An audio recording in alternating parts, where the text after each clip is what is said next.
You're tired of waiting. You pray, trust, do your best, but nothing seems to change. And deep down, a question begins to grow: has God forgotten about me? If that sounds familiar, this video is for you. Today, you're going to discover 3 powerful lessons every Christian needs to know, so you can keep trusting, even when everything feels silent. Trusting God sounds simple, until your faith is tested. When prayers go unanswered, when the days are quiet, and all you have is a promise, that's when real faith is tested. Maybe you're in that season right now.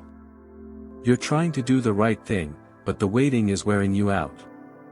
And deep inside, you start wondering, am I doing something wrong? Has God forgotten me? The truth is, everyone who walks with God will face this tension between faith and doubt at some point.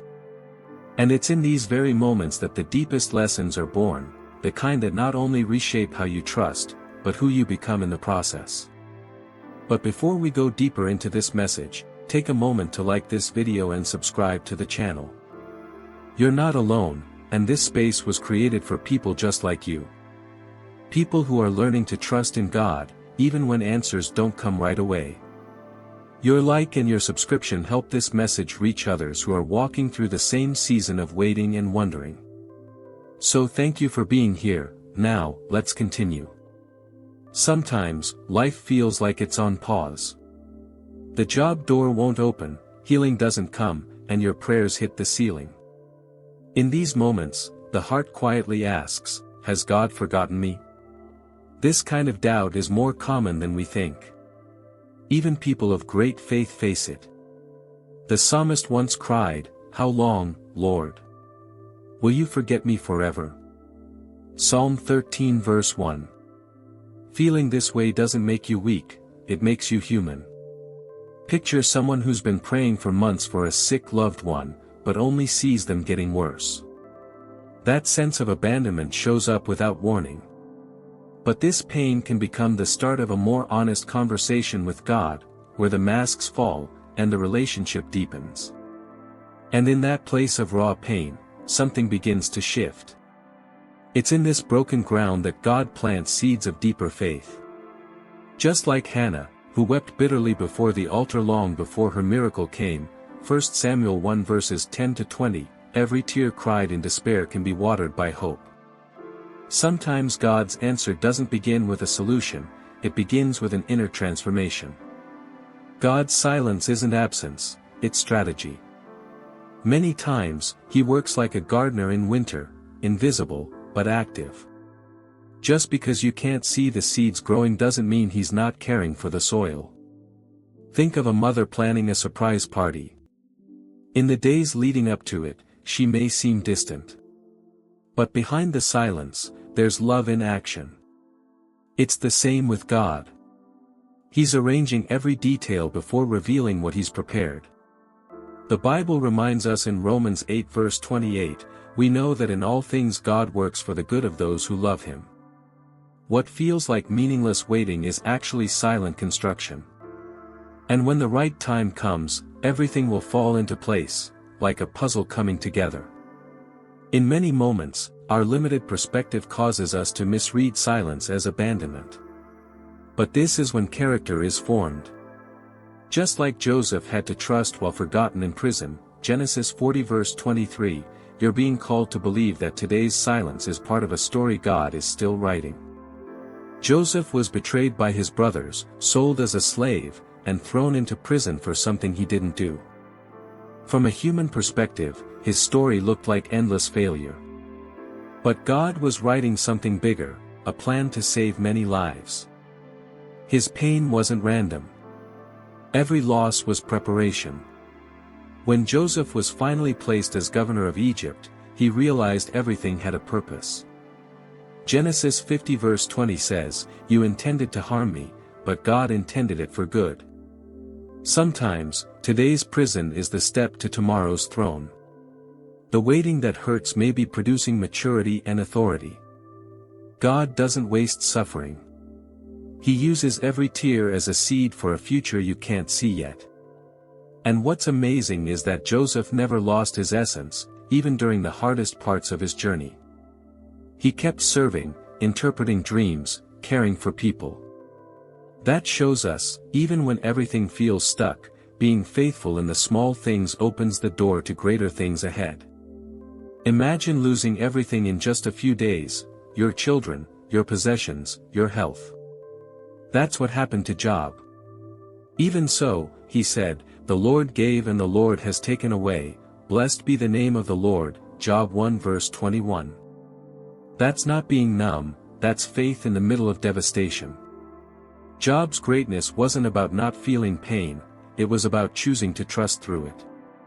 He didn't understand the why, but he stood firm in the who, God. And when everything around him collapsed, his faith was the only thing still standing. Sometimes, all you have left is trust.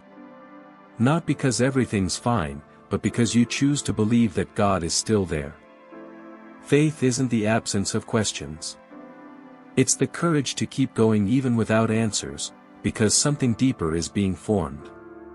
That's why Job said, "When he has tested me, I will come forth as gold," Job 23 verse 10. He understood that the pain wasn't meant to destroy him, but to refine him. Maybe your pain doesn't make sense today, but what if it's exactly what's shaping a stronger, unshakable faith in you? Jesus told the story of a farmer who plants seeds but doesn't see them grow right away. The seed germinates in silence, no applause, no spotlight. Spiritual growth works the same way, it starts in the invisible. Mark 4 verse 27 says that even while the farmer sleeps, the soil produces fruit by itself. In other words, faith keeps working, even when everything feels still. It's in the darkness of the soil that life begins to break through.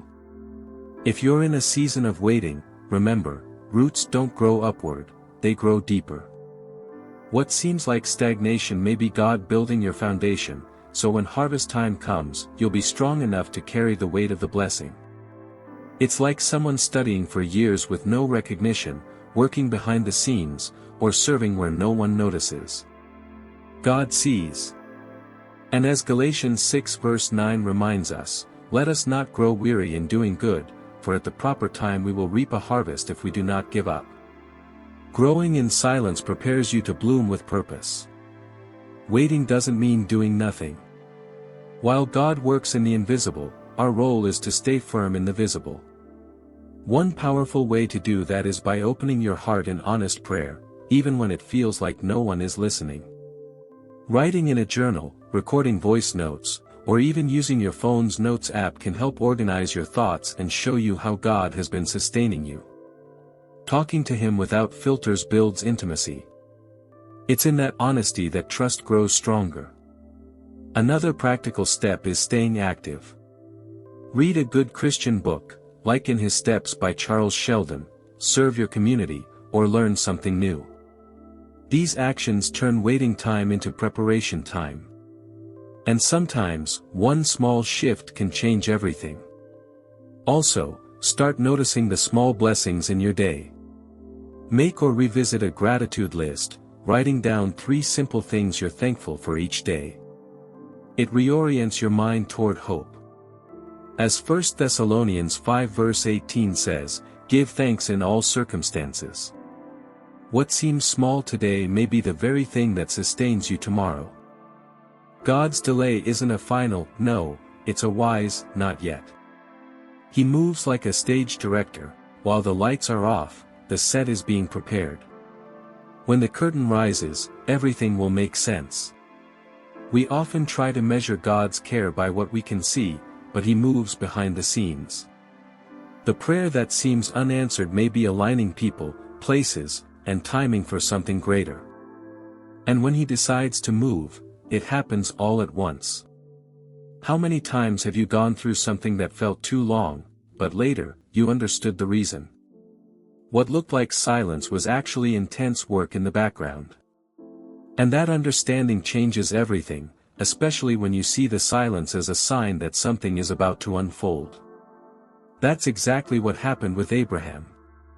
Time passed, the promise felt far, but God hadn't forgotten a single detail. In Genesis 21 verse 2, we read that Sarah gave birth at the very time God had promised. The delay wasn't God being disorganized, it was the perfect alignment of promise and purpose. Faith that survives the silence is anchored in the promise, not the appearance.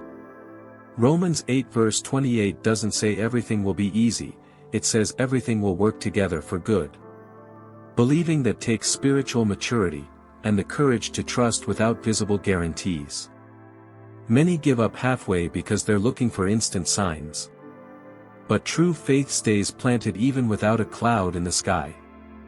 It's like a candle glowing in the dark, small, but steady. It stands until the greater light returns. What holds that faith together? Remembering what God has already done. If He carried you yesterday, He won't fail you today. And when that confidence becomes stronger than your doubts, you realize it was the silence that gave your faith roots. That's what happened with Paul and Silas in prison. Even in chains, they chose to praise, not because they were free, but because they trusted who God is. And right there, in the darkness, the earthquake came, Acts 16 verses 25 to 26. The faith that endures the silence is the same faith that brings miracles at the right time. Now that you've learned these 3 lessons about trusting God, here's the question. Will you keep waiting with faith, or let the silence steal your hope? What has God already taught you during your waiting seasons? Which of these lessons spoke to you the most today? Share it in the comments, your story might be exactly what someone else needs to keep going. If this message spoke to you, don't leave without subscribing to the channel and turning on notifications. Here you'll keep learning about faith, prayer, and spiritual growth in a deep yet simple way. This is just the beginning of a new chapter in your walk with God. And remember, the Holy Spirit will guide you step by step, even when it feels hard. So let's walk together. Because your transformation starts now. This is your chance to slow down and truly listen to what He has to say. Don't put off what could change your life. God brought you here for a reason, and maybe now is when everything starts to make sense. So, what if this video is the beginning of something new? See you in the next video.